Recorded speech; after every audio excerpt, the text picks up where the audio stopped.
Yes, hello everybody. Welcome to finally good internet. We have moved from Kenya to New Zealand, and the time difference is of course very different, and so we ran into all sorts of problems. No internet connection, no phone connection, restaurants that are closed on Tuesdays or close early and aren't open.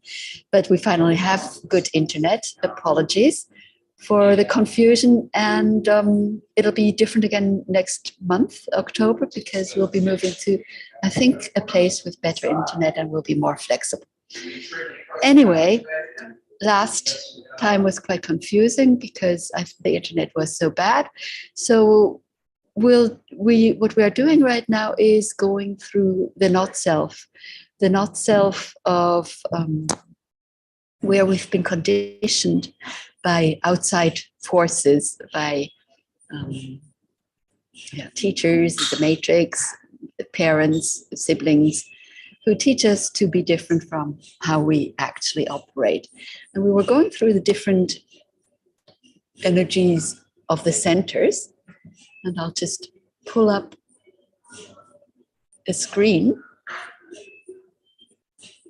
So we are mostly conditioned by we are mostly conditioned where there is a gap, mostly conditioned where it is white, where we can be influenced really, really easily. I think this is what I'm looking for.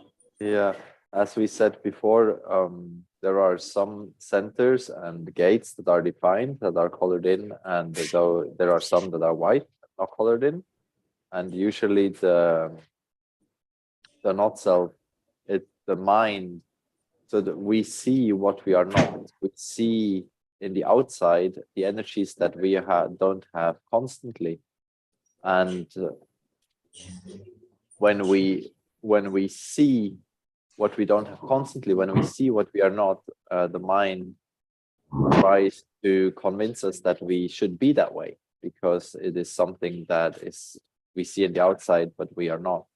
And that is where usually the not self takes a hold. Yeah. So here we are looking at Lorenz's design, because he has none of the chakras defined. So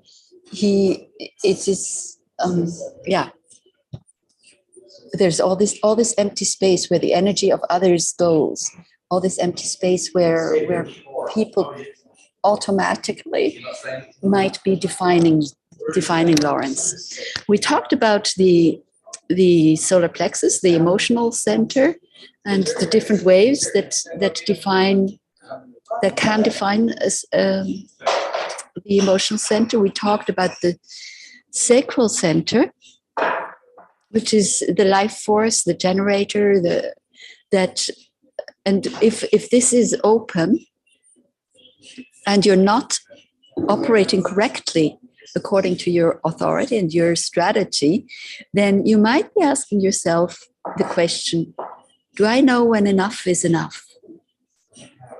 Or are you working beyond what is enough for you? Or are you talking or acting beyond what is enough for you? And whether open or not open, we all should know when enough is enough. It's just more likely in the open center that you don't listen to that part within you. We also talked last time briefly about the spleen and what it's like to have an open spleen, or what it's like to be defined by others in the spleen. Am I holding on to what isn't good for me? It's about the basic fears, the well-being, the immune system. It's really one of the center that is almost the most original, the most primal in the way it operates. It's the fear and flight mechanism that lives here. And each of these gates in the spleen is a possible fear that one might have. Then, I'm not sure whether we talked, no, we didn't talk about the heart center, or we just started and were cut off by lack of internet. So the heart center is very much about your willpower, pushing that will. This is what I want to do, and I'm pushing that through. It's a motor. We have 4 motors. The motors, we have the solar plexus, the emotions that are a motor. We have the root, that is a pressure center and a motor center. Then, of course, we have the sacral here. The sacral, which is a constant motor, it's that generator thing, but also the heart. The heart is also a motor. And 80% of the population has an undefined heart center. And so this is where we feel undervalued. This is where the self-worth questions come in. Do I need to prove that I'm worthy of just being alive? Am I worthy of anything that happens, any situation, any practical task? So the question here in the not self, are you trying to prove something? Do you have that feeling that you need to, that you're doing something because you need to prove? Are you talking because you need to prove something? So every time you're coming from a motivation of proving something, it is not who you really are. Yes, not self-theme, feeling unworthy and undervalued. But every time you feel unworthy, every time you feel undervalued, and you have this, specifically if you have an open heart center, I would say just ignore it. It's a mute point. Of course, you're worthy of whatever you're doing. You're, after all, a divine being. Lorenz, would you like to say anything to that? No, I think that pretty much covers it. Maybe it's a pretty hard one, as you said. 80%, it's 70% have it undefined. So it's an issue for a lot of people. That means also a lot of people get defined by the energy of not so many people. And this is where all these books come from about success. You have to make goals, and then you have to pursue them, and you have to go out and take control of your life and do this and that. Setting goals is not something that is of any use for someone. It's not the right energy for someone who has an open heart. So setting New Year's resolution is it's actually the opposite kind of energy of what you need, of what you should be after if you have an open heart. Because what happens then is that you won't have the energy to persist and get these goals, make them happen. And then this theme of self-worth, of not being good enough comes in. So yeah, it's a main one, the open heart. Yes, and Ra describes it like if we have an open center, that there's almost an addiction to being defined by others. An addiction for, if the heart, for example, is open, an addiction for others to set our goals, others to tell, almost an addiction to being unworthy, an addiction to feeling unworthy in this case. Yeah, I think we'll go to the throat here. So the throat, of course, is about manifesting, about communication. And people with an open throat, the big question is, am I trying to attract attention? Am I doing something to attract attention? Am I speaking to attract attention? So, and sometimes that can be very subtle.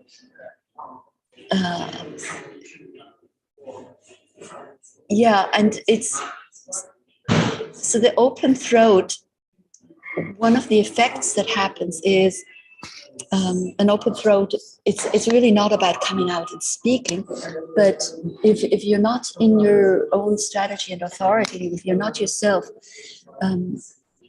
let's say you come to a group of people, and or you're introduced to somebody and you start a conversation with an open throat, you're usually perceived as stumbling for words, perceived as being somewhat stupid, not being on track. The other person might not be able to work you out properly. But if the other person starts the conversation and mostly speaks while the open throat is quiet and receives, then usually the other person will think of the open throat as, this is your soulmate, and this was such a wonderful conversation, and we speak the same language, we have the same vibe. I think just very important to not fall into that trap of seeking attention because you might have the answer, or because of these I know, or because of needing to also speak. Lorenz, anything about the throat?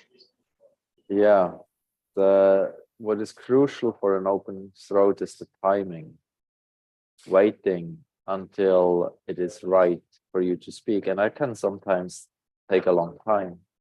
When I'm operating correctly, it can easily be that in a group of people, if, for example, Una and I have guests over, she is the entertainer, and I might listen to the conversation or whatever's happening for 45 minutes, and then I say one sentence, and that can be absolutely correct. Sometimes it's different, but it's the timing is absolutely crucial for an open throat. You might know these situations when you're in a group of people and something funny is happening, or you remember a joke, or just something witty to say, and you say it and nobody hears it, nobody listens to you, but one person heard it and they repeat it and everybody laughs at the joke. That is incorrect timing of the open throat.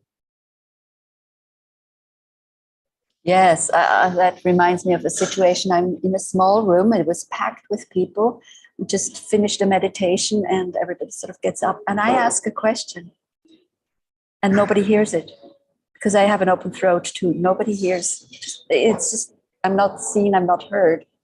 And when I align myself, so what I found is that I can talk when it flows through me, rather than when I'm forcing it, when I'm looking for something to say, when it's an intellectual way of speaking, then it's usually wrong. It's not heard, it's not understood, it just doesn't work.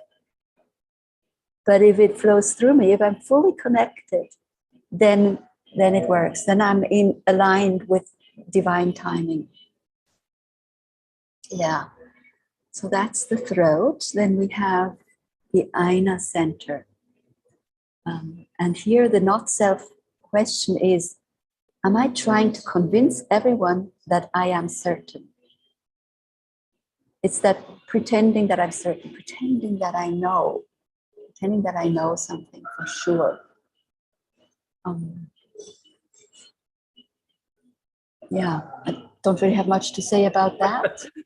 Well, it's the politicians, isn't it? They are talking and they're all trying to convince each other that they have any idea of what's actually going on, and they choose any topic and they just talk, and they're trying to be very convincing that they actually know what they're talking about, but that they don't. And most of us do not have the possibility to get to so a defined ashna center has the potential to become wise about how it works, and they can be not necessarily certain about the fact, but they can be certain in how their mind structure works. An open ashna can never be certain. I can be certain that this is my truth in the moment that I'm speaking, but at least more than half of the politicians that are trying to sound certain will have an open ashna. So that's not a correct energy. Yeah, perfect example with the politicians. Just back to the throat, I just remember a scene that we had with a couple where she has an open throat and he has a defined throat. She would do all the talking, but it felt like it was draining energy. And once she calmed down and was quiet and let him do the talk, the flow of energy that came from him just felt so relaxing and so easy and spot on. So it's a lot about that the energy feels relaxed, that it feels easy for it to flow. Okay, we looked at the ashna. Let's look at the head center. Am I trying to answer everybody else's questions? That was a big one for me when I read that. People come and ask questions and I keep on answering them. It's just keep on answering everybody else's questions. And it is so relaxing for me when that doesn't happen, when I do not get hooked into people just asking questions of me. Lorenz? Yeah, thinking about things that don't matter. Again, it's about, I'm not quite sure about the percentage. I think also about 70% that have it open.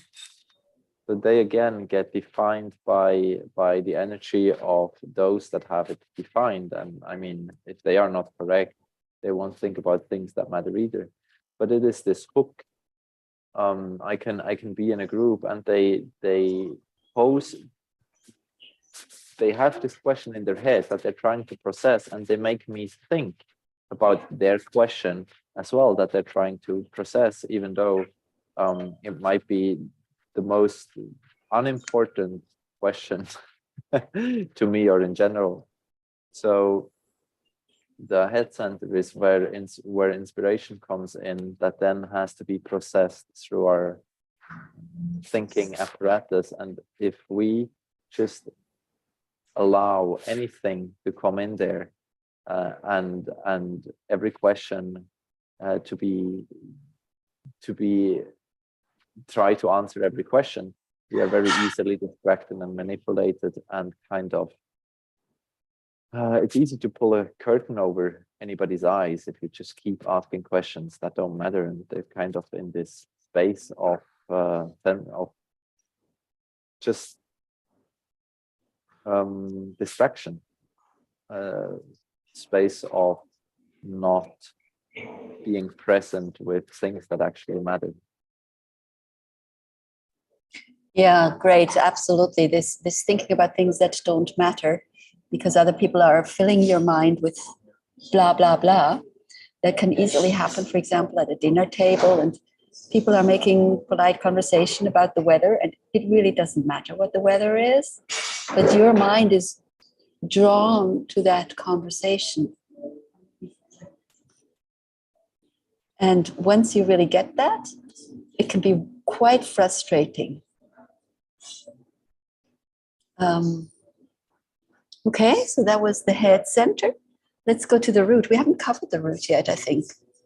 Just one more thing about the head and the ashna. The open head and the open ashna has the potential to just stop thinking.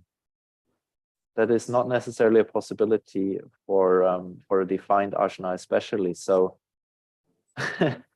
if the conversation about the weather goes on too long, or even something else, like a thought has managed to come in, an idea, and I realize that I'm going in circles, I have the possibility, because I'm open to willingly stop thinking. Yeah. It's I remember being in a group. There were 5 of us, and we all had these 2 centers open, and there was something very relaxing about that. There was no push of thoughts somehow. We'll talk about the energies of the chakras just when we finished the not self. So let's look at the root center. The root center is a pressure center, a pressure to do, a pressure to be, and so if you're not in yourself, the not self theme is about being in a hurry. You're being in a hurry to be free of the pressure. Of course, that never works.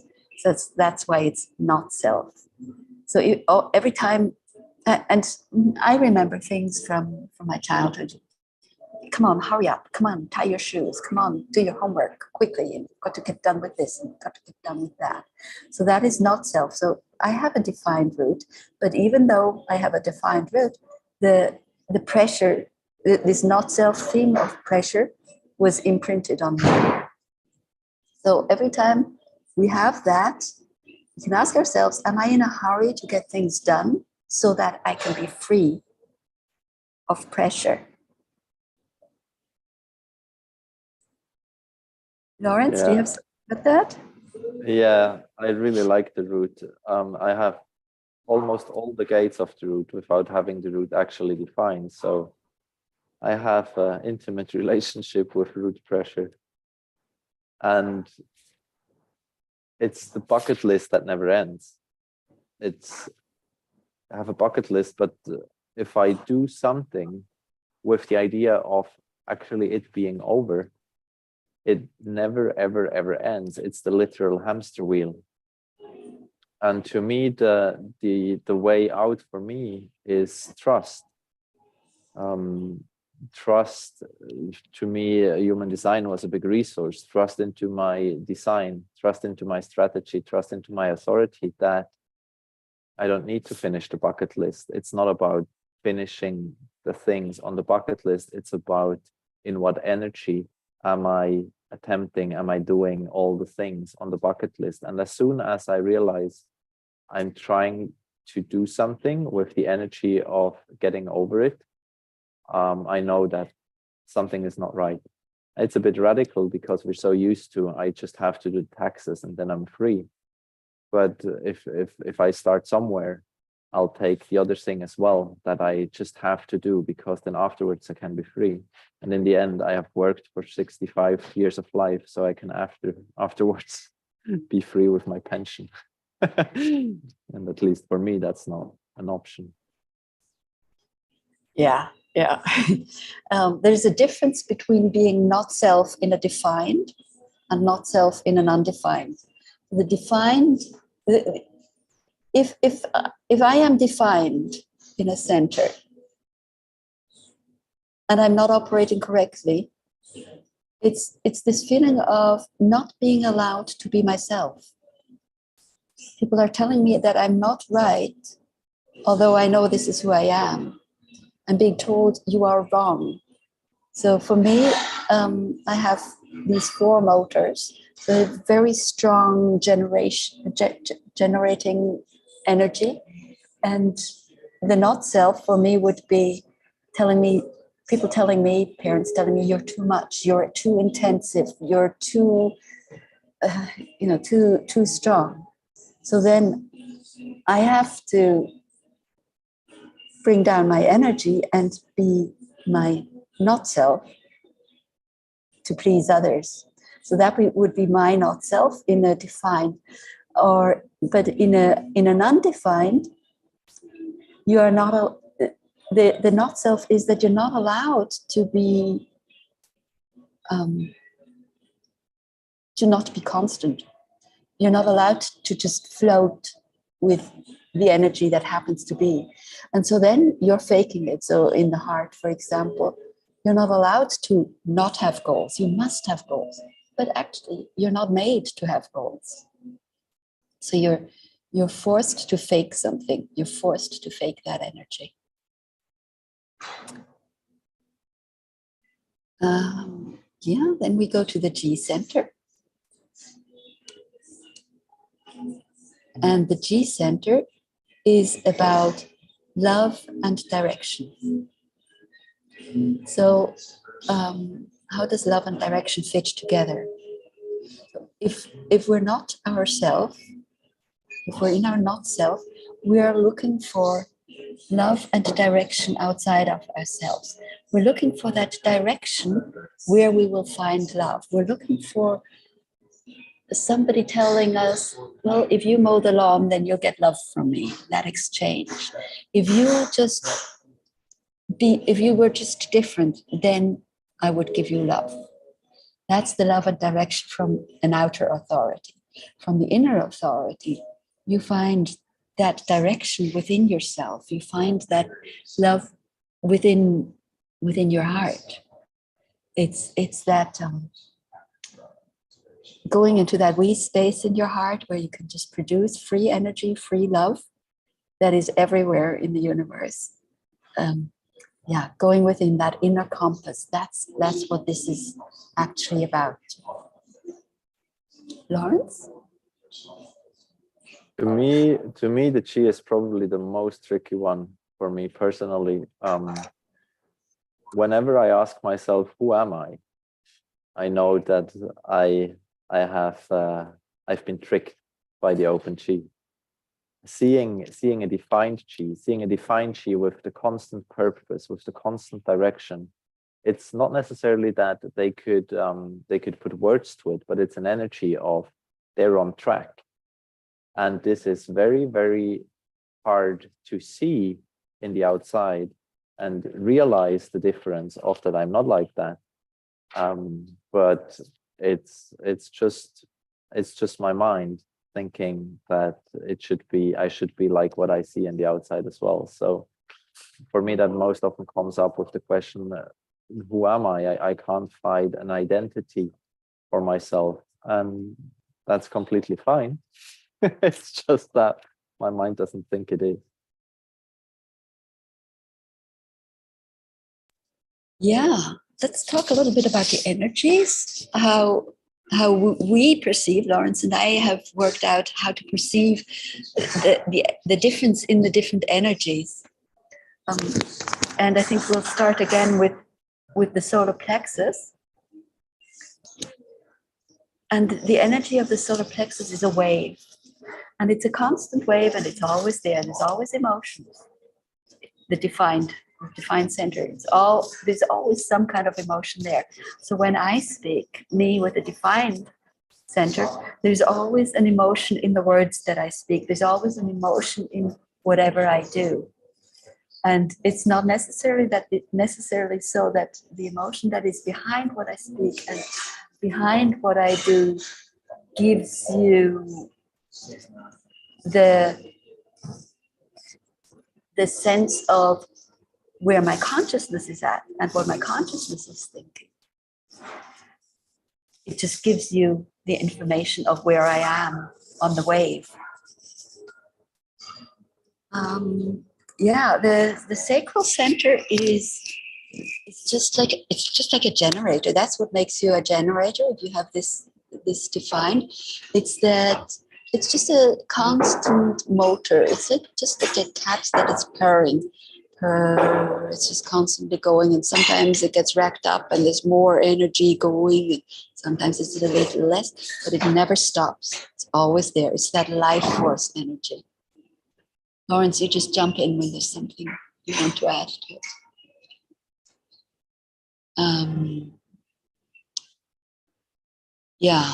The spleen is much more subtle. It's not a motor energy. It's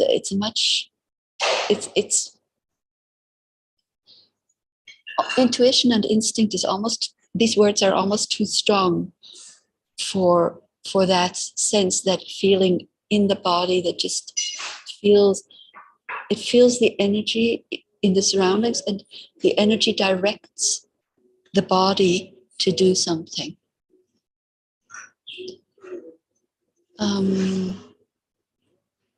Yeah, and the heart, we talked about it, it's that goal, it's that willpower, that kind of energy.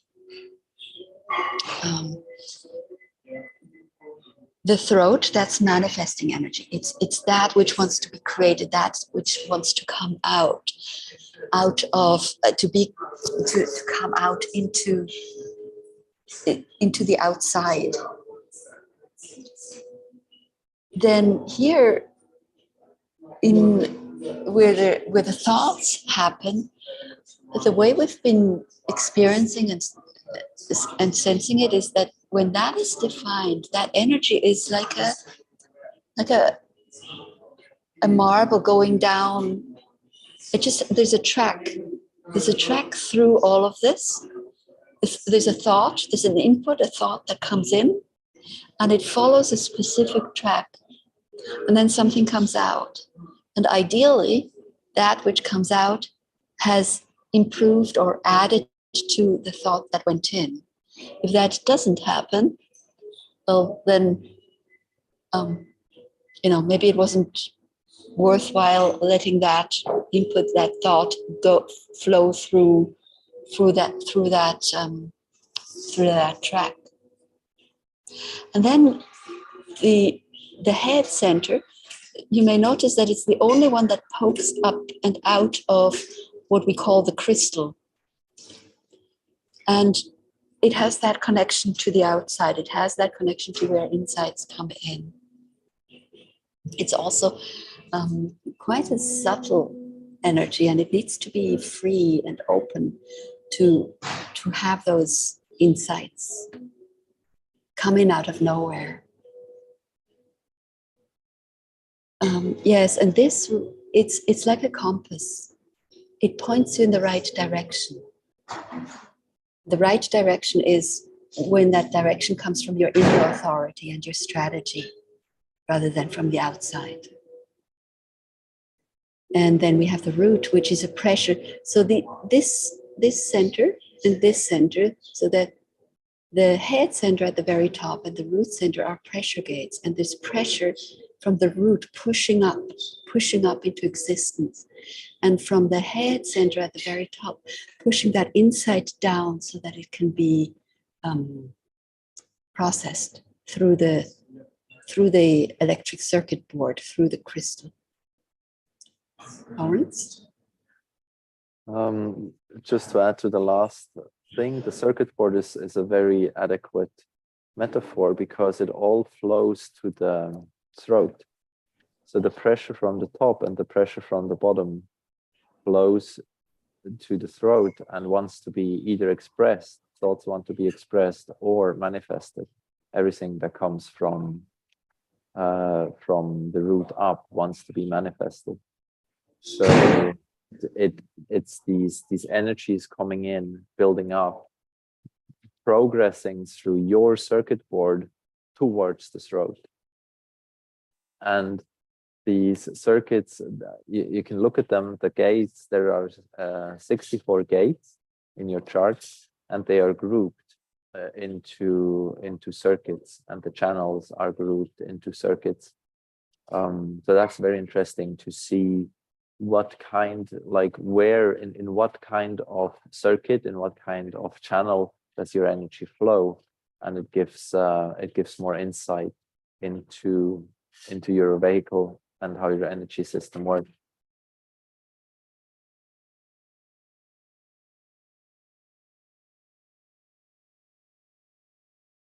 You muted yourself?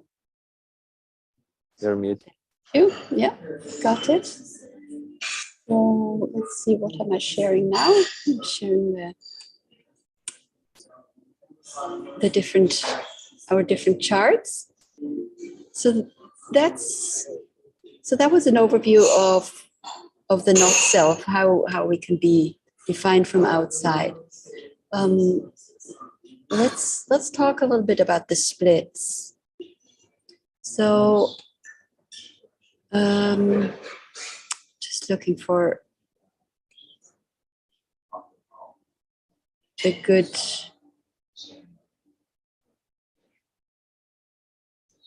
While you look for the good, I have another remark to add on to the not self in the defining. The being too much, that is certainly true, and this especially applies to the emotion, to the sacral. It's like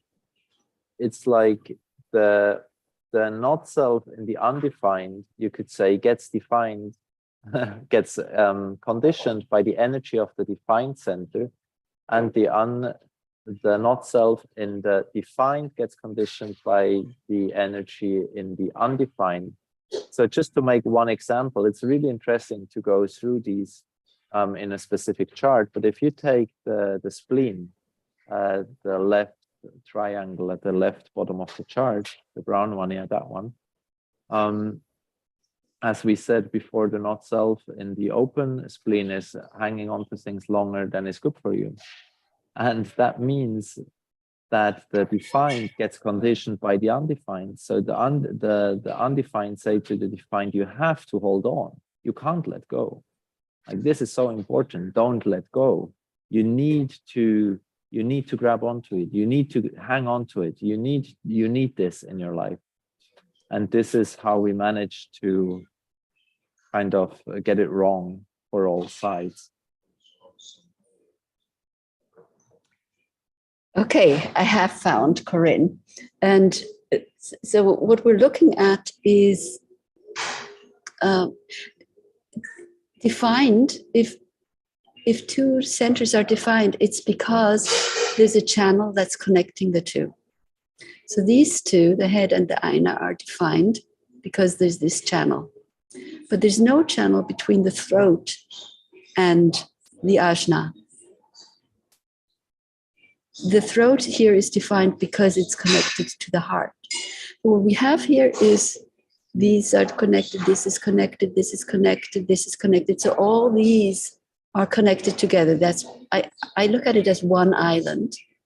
And then we have these two that are another island where there's no channel connecting the two. And that's what we call a split, a single split definition. So these people are looking for someone who can bridge this. They're looking for that soulmate. They're looking for that other person, that one other person that can connect the two. Now, there are people like Marlene. Where are you, Marlene? While we are at this chart, this is usually where the not self gets into the gates as well. So here you would see which gates would connect these two islands together. And here they're all in the throat. So either any of these gates, from the open gates from the throat to the ajna, or the one on the right, the 41 from the ajna to the throat, if anybody else comes in and has that, it bridges these two islands. And that is for a single split. It's different for all the splits, but for the single split, that is it's very helpful to put your focus there, see what's the topic of these gates, and make sure that you're not trying to become that, because it's not you. You're looking always for it, and you have a very high awareness of what this is, because that's essentially, you could say, what you lack. You never lack something, but it's the missing link in your design to bridge these islands. Yeah. Where were we? Marlene.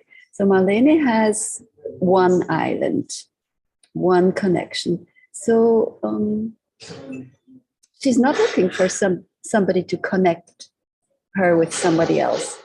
And these are people who are very content, very happy, just by themselves. And then what I've noticed is we have several people here with triple split. So Martha is a triple split definition, which means you have three islands. We have the root and the solar plexus connected. We have the sacral and the G connected. And then we have the throat and the spleen connected.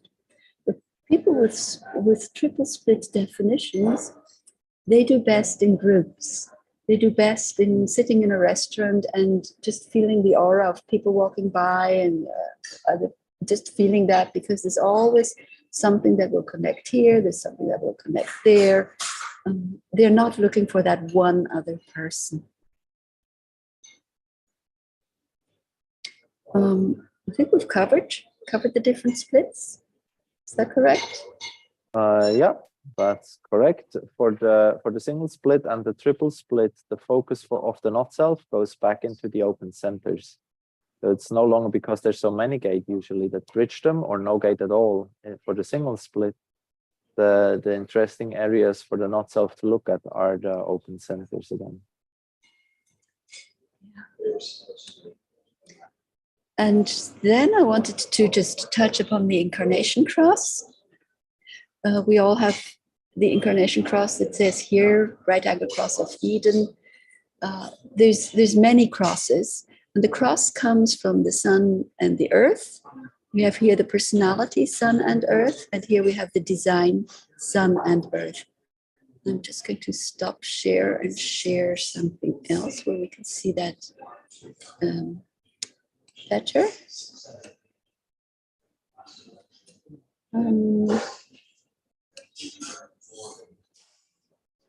So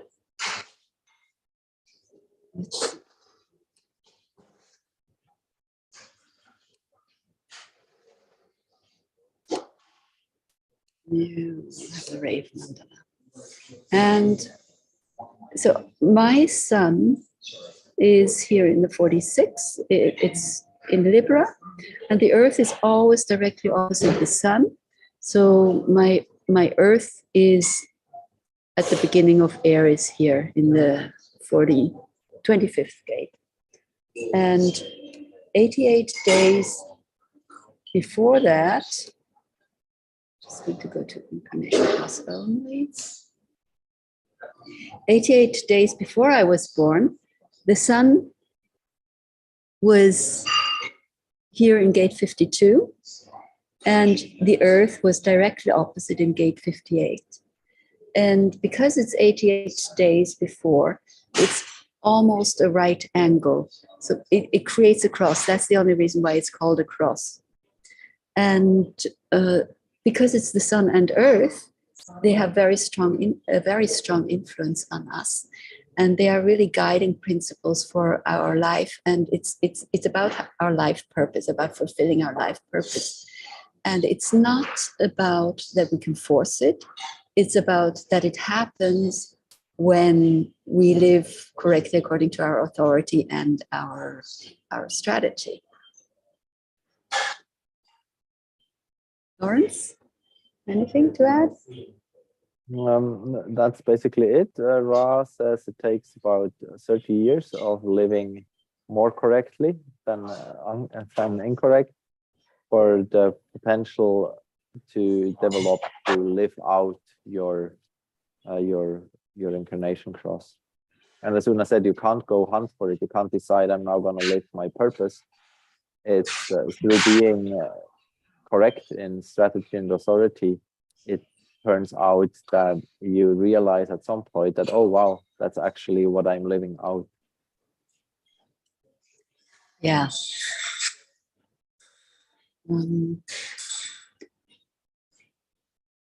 I am not muted. Okay, so yeah, no problem. That's all right. You need to go. I want to go back to standard, not just the Incarnation Cross, but the full one.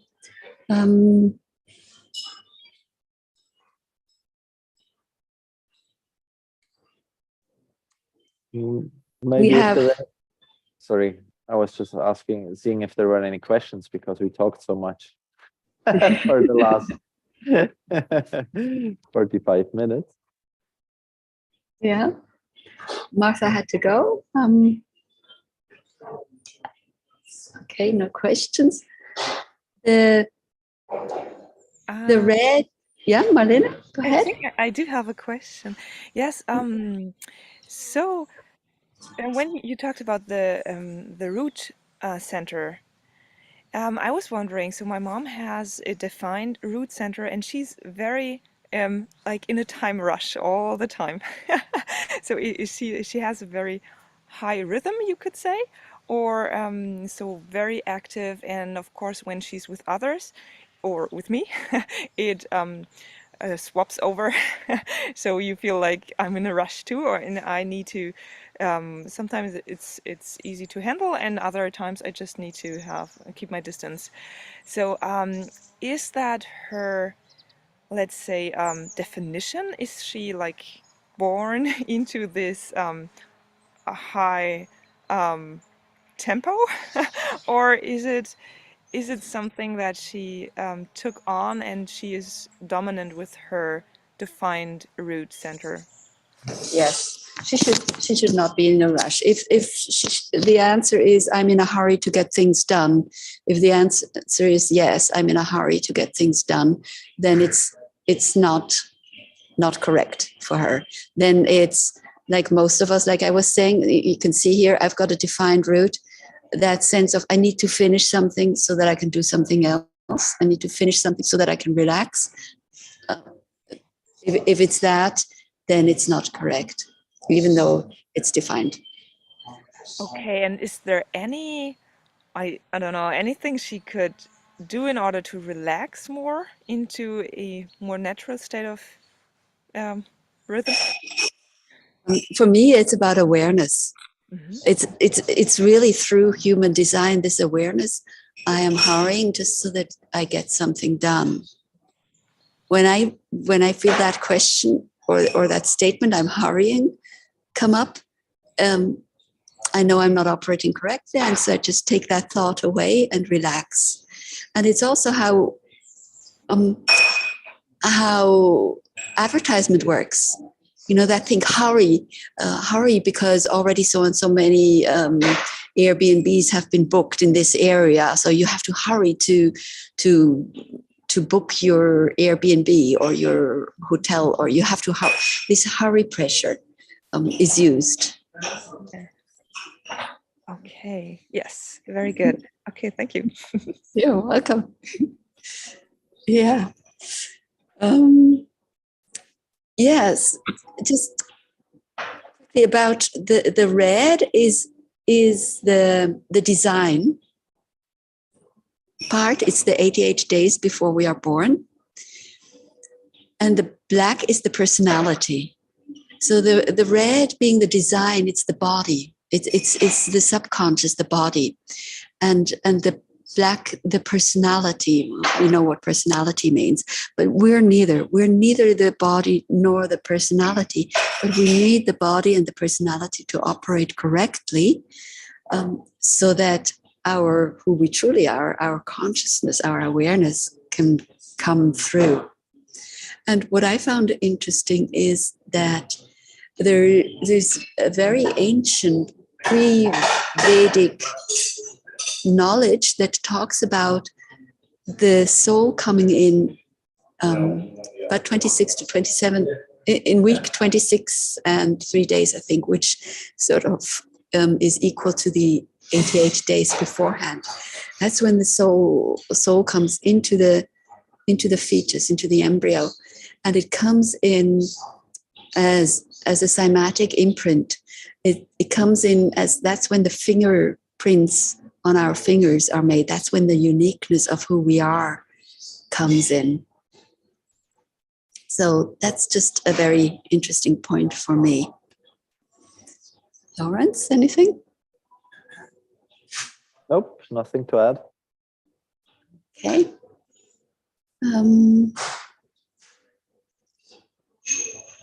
Then we shall go to another share.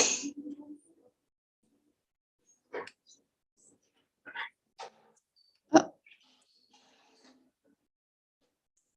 I need to find that. I'm going to a beautiful overview that I have recently found.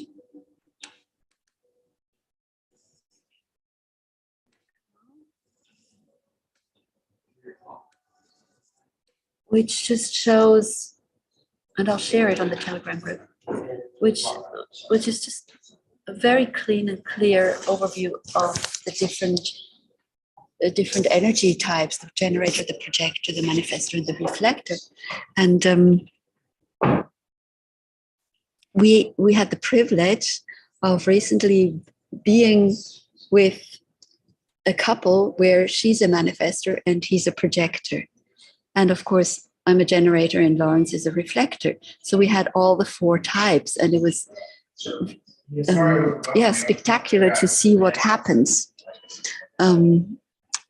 One example is that the manifestor walked in the door and said, let's go to the cafe.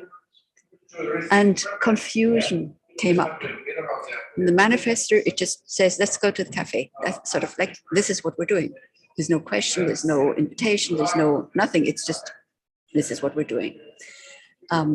Difficult for a projector to react to that. But what happened was that the reflector, who understands systems and sees what's going on in this confusion, was able to set us all straight. And Lorenz, why don't you describe how that came about for you? Yeah, it's wonderful to observe this mechanics at play, and it's like I don't see visually, but somehow, or feel, or with whatever sense, what happens to whom in what moment. And through human design, I also get a sense of what would be right, what would be the right energy, what would be the correct energy. So the manifestor coming in and announcing what they want to be doing, that's absolutely wonderful. That's 100% correct. But they might not, and she does it very well, and she does it a little bit by accident. So it wasn't necessarily, the generator wasn't asked, and the projector wasn't invited. The manifestor simply informed. So I could then take on this role and kind of, after maybe a minute of observing, go, I see there's confusion, let's do it like this. So the manifestor is going to the cafe. That's what they said. Una, do you want to come along? Do you want to go to the cafe? And Una had her answer, which was a yes. And the projectors, I simply invited and said, we're going to the cafe. You're invited to come along. And then for me, I simply hang on or not, depending on the situation. And that was wonderful, how it all kind of like dominoes, how it all fell into place, and everybody relaxed immediately. The projector didn't have to answer a yes or no question.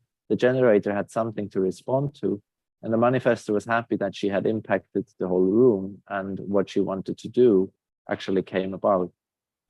And I was surprised by what was happening. So it was a very good, very fun interaction. Yeah. And what we also noticed was there was another situation. Shall we play cards? Or let's play cards. Manifestor, let's play cards. I'm playing cards. And the projector cannot react to that. He doesn't have a truth. He realized that if he gets an invitation, he can react with his truth. He can react authentically. So this invitation, would you like to play cards? And it just takes a moment where he could feel, no, I want to read a book. And it's very authentic, and he doesn't have to give reasons, because it comes as there's no questions anymore for everybody else, because we can feel and sense and see this is authentically what he wants to do. He wants to read his book. It's sorry to jump in. It's just really funny because it's so different for the generator how they would like to be addressed. So how you posed the question in that moment, would you like to play cards? even though it is a very gentle energy, it's still a question that he has to react to. So it's really funny how subtle this energy change is. What I did is I didn't ask him anything in this situation. It was the same situation where the confusion came up, and I was so happy to be able to bring some clarity into the situation. And I simply said, so the manifestor is going to play cards. Una already said yes to playing cards. So what we're doing is playing cards. You're invited to join. And yeah, exactly. You're right. It's for the projector. He doesn't need a question. He needs an invitation, which is not a question. He can't handle the question. It's so funny. And the generator can't handle the invitation. That's right. For both, it's like dividing through zero. They can't compute. And confusion springs up. So for me as a generator, what I realized was that if I get an invitation, if somebody says, you can come along, it's not a question, it's an invitation. I don't really feel appreciated. I don't really feel, I almost feel offended. Like it doesn't matter to the others whether I come along or don't come along. That's sort of what comes up in me. And I cannot find an answer to that. I'm stuck in, what does this mean? I'm confused. I actually really need a yes or no question. I need a question coming towards me so that I can find my truth. Otherwise, I'm stuck in some limbo, exactly like the projector is stuck in limbo if he's asked a question, if he doesn't get the invitation. It was so beautiful to see all of that. Yeah, and of course, it's the reflector who understands the system and helps everyone along.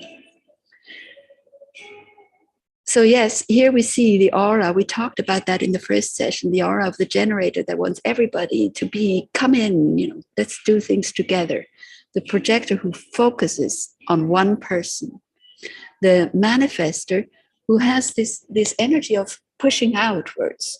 It's, I'm going to do this, I'm going to do that, I'm going to move to here and there, which can feel repelling to others. And what we found with the manifestor is the manifestor actually just wants peace. Just like the generator wants satisfaction, the projector wants success, the reflector wants surprise. The manifestor actually wants peace. Of course, if they're not in their not self, they get angry. That's the red flag. But they do want peace. So how can they create peace? By they're out there just doing their thing, and they say, well, the other person can do their thing, but the manifestor needs to inform the others. Why does the manifestor need to inform others? Well, it's so that he relaxes the other people. So if you're around a manifestor, you don't know what that person is going to do next. So everybody is on edge around a manifestor. So for the manifestor to create peace, he has to inform everybody else, I'm going to wash the dishes. I'm going to sit down. I'm going to walk over to the window. I'm going to walk out the door. And as soon as the manifestor says these, and it seems silly, these silly things, the whole room relaxes and the manifestor gets their peace.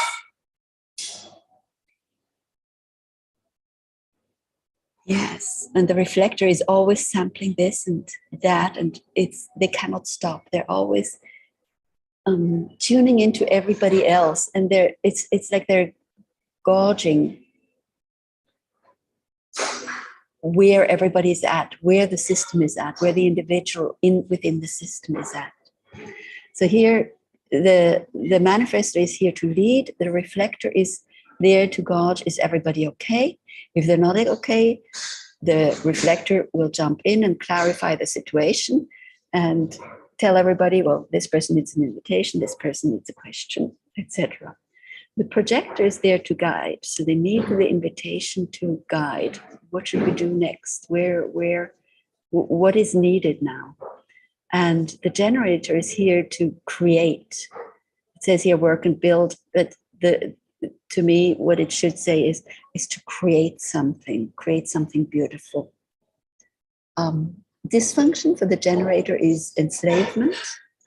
For the projector, the dysfunction of the not self is when they're being managed. So projectors are often being managed. We hear a lot of projectors complaining about being managed by others, because there's that sense of, well, they're not doing anything, they're not working, they should be doing this, they should be doing that. So everybody tries to manage the projector, which is exactly what he doesn't need. And the manifestor, people are trying to control the manifestor, because the manifestor is always doing something, and it makes people edgy. So you're trying to control the manifestor. Parents are trying to control their manifestor child. Again, it's not what they need. And the reflector tends to be ignored. Lorenz, you speak about that what it's like to be ignored and where that comes from. Yeah, in the end, it comes out of not being correct. I think that's for all the types. The dysfunction comes out of not being correct, and it feels horrible. I mean, I listen for 45 minutes, and then I have sampled for this amount of time or that amount of time, or sometimes a month, and now I have something to communicate. And that is something that has been gathering for long amounts of time. It's the longest process of all the types. So it's something that is to be synthesized or communicated that none of the other types can do. And with that, when I want to communicate that, and being ignored in that is, it feels absolutely horrible. But it is important to say that it's not because everybody else is wrong and so mean to me. It means that I didn't listen to something. I didn't listen to my timing. I didn't wait until I had clarity for the right moment to speak. And I fell into the trap of my not self somewhere. Maybe I wanted to attract attention. Maybe I wanted to prove myself. Maybe I wanted to communicate something in a hurry. And then it doesn't work, and then I'm ignored. You're muted. Yeah, thank you. And exactly the same thing for the generators. The enslavement comes if I allow others to enslave me, if I do the work that for which I actually have a no, and I'm still doing it. And the projector gets managed if they're not correct. And again, the not self, the red flag for the generator, the frustration, bitterness, anger, disappointment. If that comes up for you, it's the red flag, and check for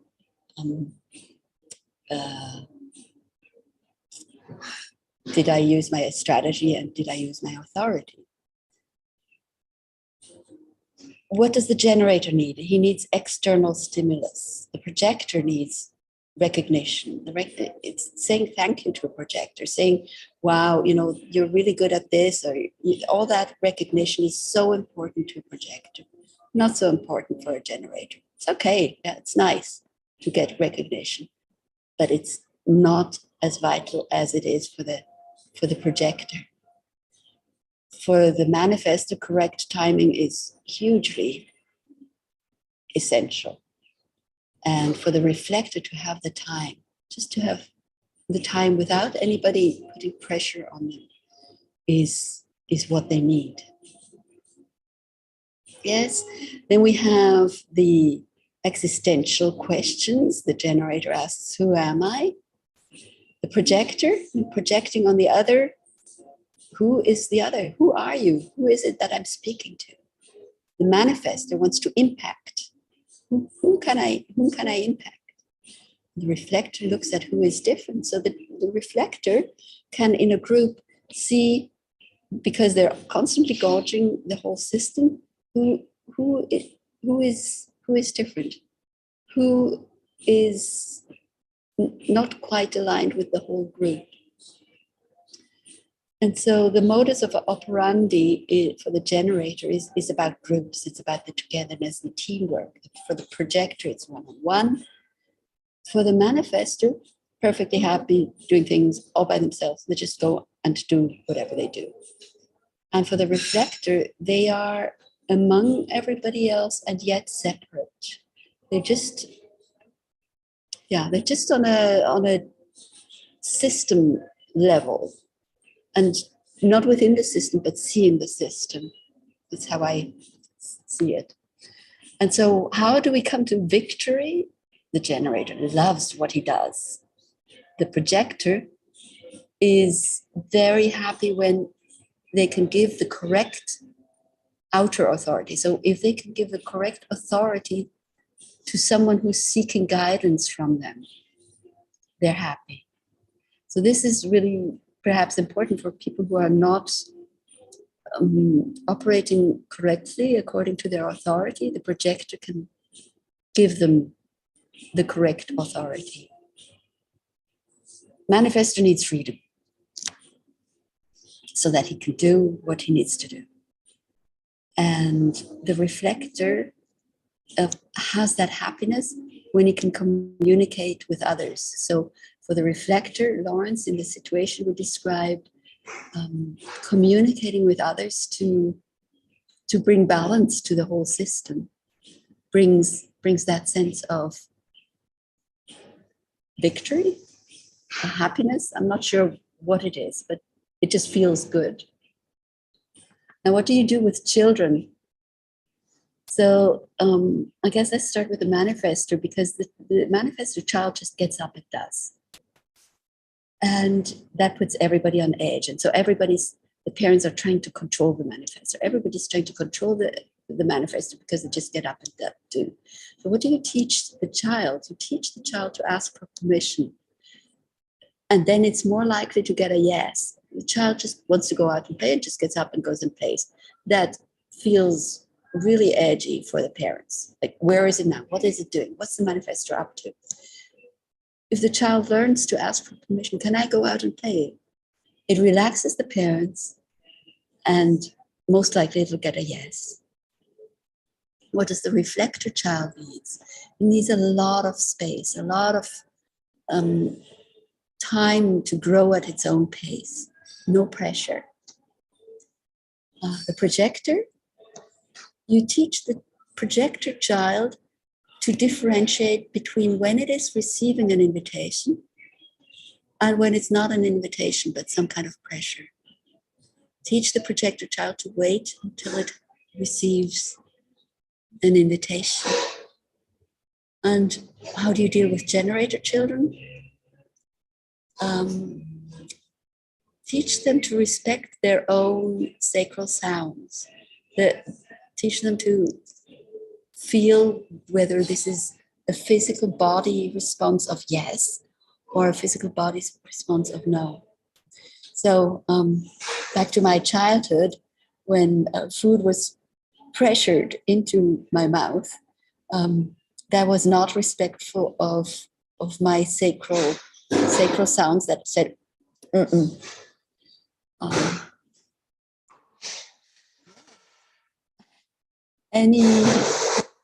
think we're through. Marama, you came in late. We're already over time. So, but we've recorded it, so you can go back and listen to it. Marlene, you've been here. You've heard the whole thing. Do you have any questions on that, Marlene? No, I think I'm good. Thank you so much. It's very, very insightful, actually. Great, good. I'll share the pictures on our Telegram group, and we need to be out of this restaurant because it's closing down now. It's actually been closed, so we'll sign off, and we're very happy we had good internet, and we'll see you on the first Tuesday in September. Be well, everybody. Many, many thanks. Thank you so much.